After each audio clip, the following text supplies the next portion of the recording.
Hey, my name's Montoya Smith, aka Black Socrates for Mental Dialogue. If you're not familiar with me, please go check us out on Sunday nights from 7 to 8 p.m. on Glance Radio, Mental Dialogue, where all I ask is that you think.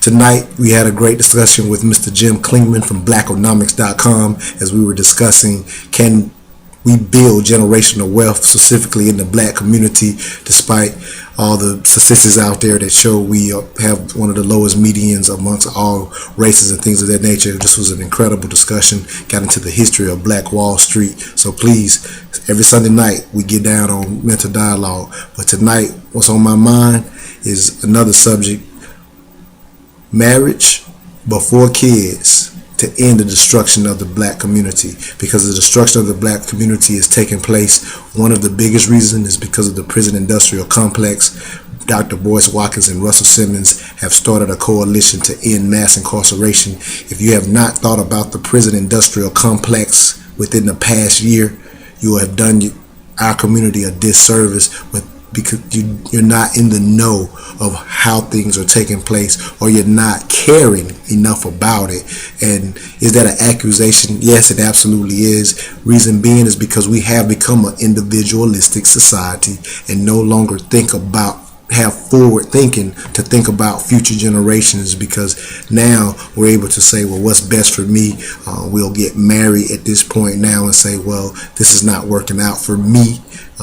Even if you've had children in that situation, and quite often will move forward. I know there's many of you out there that would disagree with that, and I'm not saying stay married at all costs, because I'm also the same person who, when we look back on our grandparents' marriages of 40 and 50 years, I'm the first person to say, hey, those 40 and 50 years may not have been all gravy. More than likely they wasn't, but based on the times, typically those wives couldn't move on, especially when you were talking about anywhere from 7 to 10 kids in a lot of situations in the past. Whereas now, obviously, women have been given more opportunity. So you don't see couples staying together for a myriad of reasons. But when I speak about marriage before kids, I want to speak on this on a different level. I don't care what type of religion that you are or what you believe in. It's just within the black community, when you find out that 73% of our children are being born out of wedlock, that's 3 out of 4 children who are born out of wedlock. And when you include divorce before they're 18, that's 1 in 5 who will come up in a single parent home. So what has happened in 2013 that it is actually abnormal to be born and have 2 parents in the home with you? We've obviously traveled backwards. One of my favorite movies of all time is Boys in the Hood, and I remember sitting and watching that movie for the first time. And I remember when Furious Styles said to Trey, watch what happens to your friend," and he was talking about in reference to not having a male role model or a father to bring them up. And I've always said, stick fathers back at home and you would fix all the problems in the black community. How likely is that to happen? Well, it hasn't happened over the last 20 years, since Boys in the Hood, and has not happened. It's not going to happen magically. But I do believe that we can take on a different stance on how our children are born, because in a lot of instances, a lot of children are being born by accident. There's no ifs, ands, or buts around that. Or there's single mothers out there who are choosing to have kids on their own, or, even though they're not in a marriage situation. Yes, and I respect that. Have our sisters, the mothers of the earth, been able to carry on despite the fact that the men are not there? Yes, they've been able to do it, but it's not supposed to be that way, first and foremost. Secondly, there's too many statistics that show children are given a better head start typically in a 2-parent home. And so if we actually stop looking at our own situation and actually take on the role that previous generations did, because a lot of their sacrifices was so that we could have it better. But now what we've taken their sacrifice and done is basically disregarded the next generation. That wasn't the purpose of them passing down the oil to us, as I call it.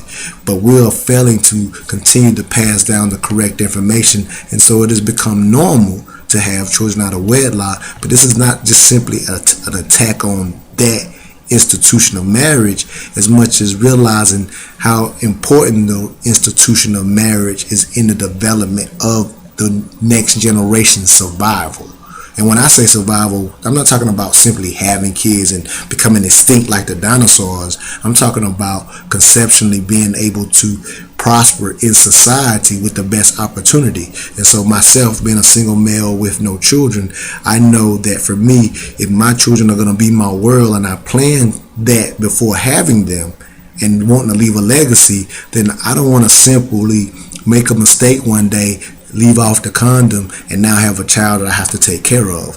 Of course, I'm going to take care of my duty just like a lot of friends I have that take care of their business. Every man out here is not running from their duty like the world would have you to believe, but at the same time, am I giving my child the best opportunity if they're having to grow up without me in the home?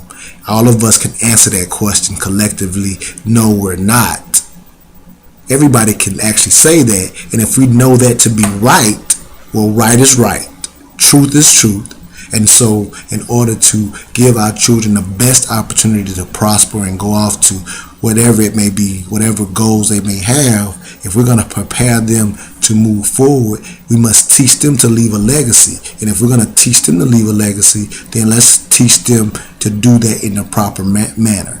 And so there's so many different issues within the black community, but I do believe the preeminent issue is to now teach our children, get married before you have kids. There's a lot that can collectively fall from teaching that to the next generation.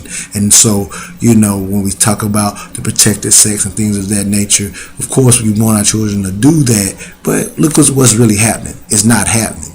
So let's place some importance on, you got to think past yourself and think about how you want the children up under you to come up. And so let's no longer have a child by accident and then make them important. Let's make them important by teaching this message today. Marriage before kids for the survival of the black community. You've got a piece of my mind. Black Socrates from Mental Dialogue.